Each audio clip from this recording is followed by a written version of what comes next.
तो चलिए आज भारत के भूगोल को समझते हैं, पर किसी टेक्स्ट बुक से नहीं, बल्कि इन हाथ से लिखे नोट्स से। हाँ, यही नोट्स आज हमारे गाइड बनने वाले हैं। तो देखते हैं कि इन पन्नों में भारत की कहानी हमें कहाँ तक ले जाती है। अच्छा, शुरू करने से पहले एक सवाल।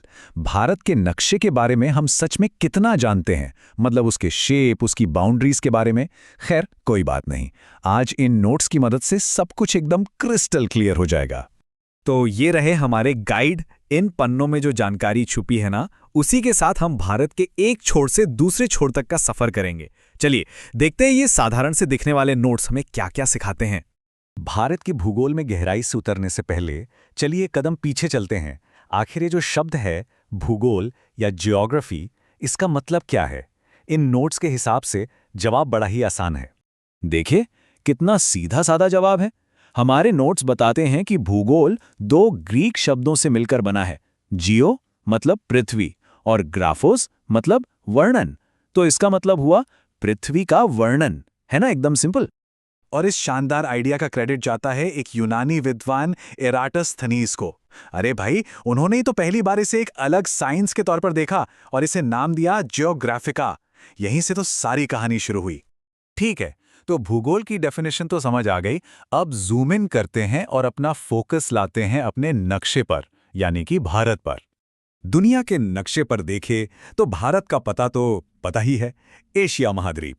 लेकिन चलिए अब थोड़ा और करीब से देखते हैं और इस विशाल देश की बारीकियों को समझते हैं। अब भारत के नक्शे को अगर थोड़ा ध्यान से देखें ना, तो ये नोट्स एक बड़ी दिलचस्प बात बताते हैं कि इसका आकार, इसकी जो शेप है वो चतुष्कोणीय है। मतलब काइंड ऑफ क्वाड्रिलेटरल, चार कोनों वाला। देश के आकार को दिमाग में बैठाने का ये एक बड़ा आसान तरीका है ना। चलिए अब जरा नाप जोख की बात करते हैं।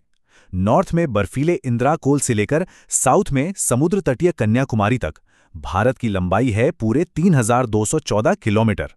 जरा सोचिए ये कितना बड़ा डिस्टेंस है।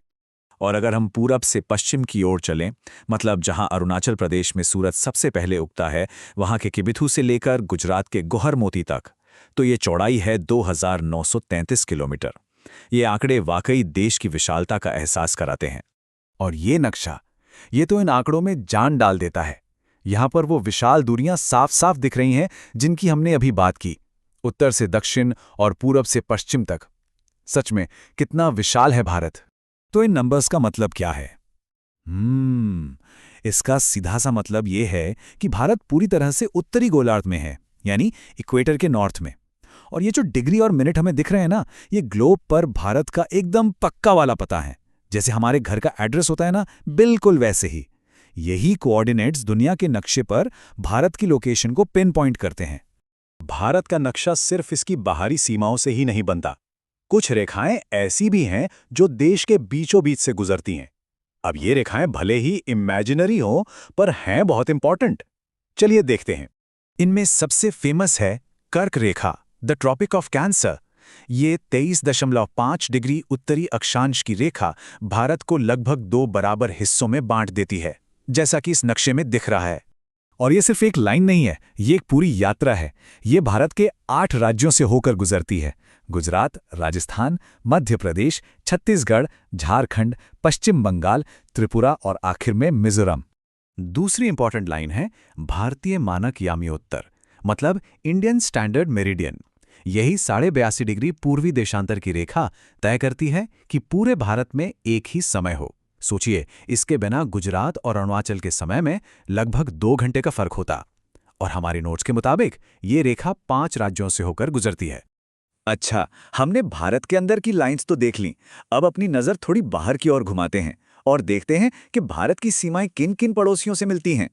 भारत की जमीनी सीमाएं 7 देशों से मिलती हैं: बांग्लादेश, चीन, पाकिस्तान, नेपाल, म्यांमार, भूटान और अफगानिस्तान। हमारे नोट्स में 2 सबसे जरूरी आंकड़े दिए गए हैं। सबसे लंबी सीमा है बांग्लादेश के साथ 4096 किलोमीटर और सबसे छोटी है अफगानिस्तान के साथ सिर्फ 106 किलोमीटर। अब सीमाओं से वापस देश के अंदर आते हैं और जरा जमीन को देखते हैं। वो पहाड़, पठार और द्वीप जो भारत के नक्शे को उसका असली रूप देते हैं। हमारे नोट्स कुछ बेसिक डेफिनेशन से शुरुआत करते हैं। पहला है द्वीप, यानी आइलैंड, मतलब जमीन का वो टुकड़ा जो चारों तरफ से पानी से घिरा हो। जैसे कि अंडमान द्वीप, बिल्कुल सीधा साधा कॉन्सेप्ट है। और दूसरा है प्रायद्वीप यानी पेनिनसुला, जो 3 तरफ से पानी से घिरा हो। अरे भारत का दक्षिणी हिस्सा इसका सबसे अच्छा एग्जाम्पल है, जिसे हम भारतीय प्रायद्वीप कहते हैं। ये 2 शब्द भारत के भूगोल को समझने की चाबी हैं। तो इसी डेफिनेशन के हिसाब से देखें तो भारत के पास 2 मेन आइलैंड ग्रुप्स हैं। एक तरफ बंगाल की खाड़ी में अंडमान और निकोबार और दूसरी तरफ अरब सागर में लक्षद्वीप। द्वीपों के अलावा भारत की जमीन का एक बहुत बड़ा हिस्सा पठारों यानी प्लेटो से बना है।